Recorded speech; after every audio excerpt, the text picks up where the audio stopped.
Осы тірлік қой, бәрі 20 жылдан бері істеп жатқан. Старый автовокзалды көшірді, жер берген жоқ.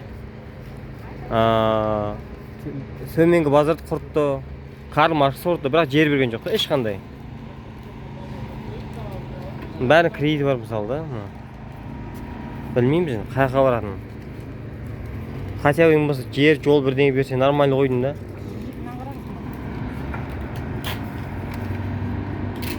Сұрақтарына жауап беріңіз. Халықтың жағдайын болмаса. Мен білмеймін олар. Халықтың жағдайы, кредит бар мысалы. Бала шағасы бар. Мен түсінемін, амал жоқ қымбаттады ғой бұл жерде. Мен сөз не алып сөйлеп жатқан жоқпын бұл жерде. Налог қымбат болғаны қымбат болған жоқ. Көрдіңіз бе? Мен страшно. Оны көрдім. Мен осы халықтың жағдайын жасап мысалы берсем, мысалы шаға бармайды ғой.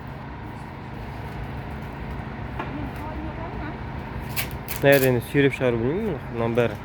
Обалда ол адамзатқа жасалған қастандық деп ойлаймын мен оны.